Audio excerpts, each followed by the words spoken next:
Hi guys, hope everyone is doing okay. So under announcements, I posted that the research paper rough draft is already due this Thursday, April 2nd by midnight. So a few things I wanted to go over with you because I'm getting a lot of questions about it. And of course you can text me on WhatsApp. That's like the best place to reach me, that I get it pretty much right away. I'm getting so many emails that it's hard to sort of wade through. So WhatsApp is a good place to contact me. So this is what I wanted to show you. If you go to modules in Canvas, first of all, if you're behind on assignments, please catch up. We only have like 2 more weeks. So I want to make sure that we have everything that we need. So take a look at, modules and grades. If you're missing anything, of course, you can submit it a little bit late. Late is better than nothing. So please make sure you do that. Then if you go to week 13, week of March 30th assignments, this is where you will be posting your research paper rough draft by Thursday, April 2nd at midnight. So I posted a research paper example because I think a lot of people still have questions about how to do this research paper. Some of you already have like a lot of it done. So keep that in mind too, like reading the story, summarizing it, that is definitely a big chunk of this research paper. So the formatting got messed up when I copied and pasted it. So just a reminder, of course, Times New Roman 12 font double spaced, heading on the top left. You can have a title. You can call it The Story if you want. This is a paper that someone did last semester. Introduction first. Has to start with an attention getter. I would say for this particular paper, let's start it with a quote from the story or poem that you chose. I think that would be a good way to start it. Then, of course, you go into the summary of the story or poem or play. This person had a pretty long summary, which is fine.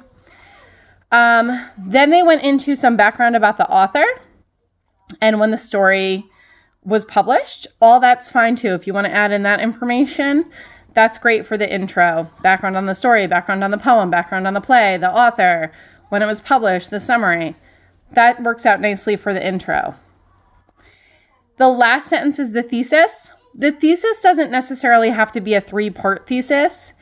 This person just wrote, along with real life history and famous people that Oates has used to create the story, she also created Connie's character to appear as though she was living in her own fairy tale world. That was the point that she was going to prove.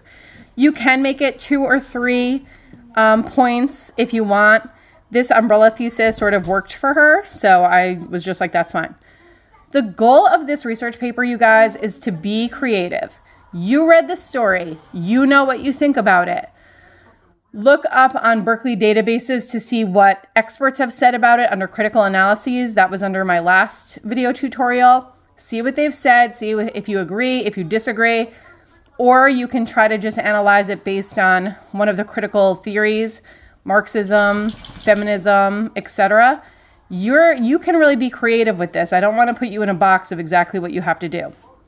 So this person read a few critical theses in which the experts said that this story, where are you going, where have you been, is like a fairy tale. She agreed with it. As she was reading it, she was like, I agree with what they're saying. So what she did was she summarized what the experts said and gave examples, and then she would give examples from the story to show like, yes, it does show that. So she was like, this expert says that, there were symbolic images that showed happy solutions to the problems of adolescence. She would then agree. She would be like, yeah, I saw that, like in Connie washing her hair or some of the things that she did. Clearly that it was true. Then she tried to compare it to Snow White and Cinderella. So again, she summarized what she read about it, what the expert said about Snow White, and then she gave her whole opinion about how she thinks that it is just like that story. And then the next one, or this one is Snow White and this one's Cinderella. She compared it to that. And then conclusion. Then, of course, the works cited. This format is totally messed up because I had to copy and paste it.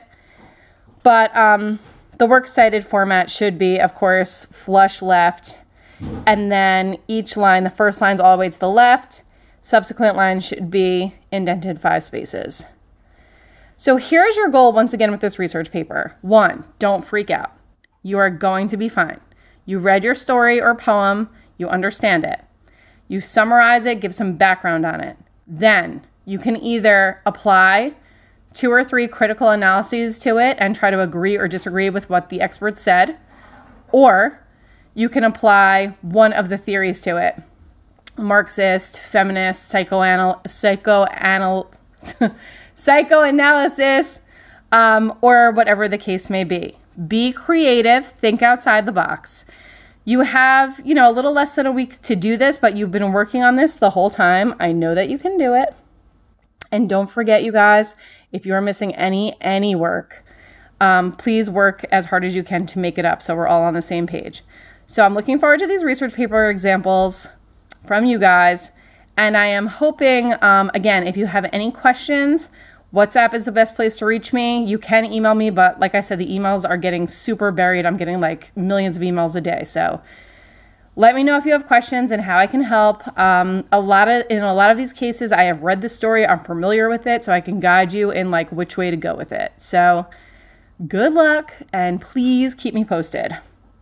Oh, here's my dumb dog, Emmy. So there she is. All right. Hope you guys are doing well.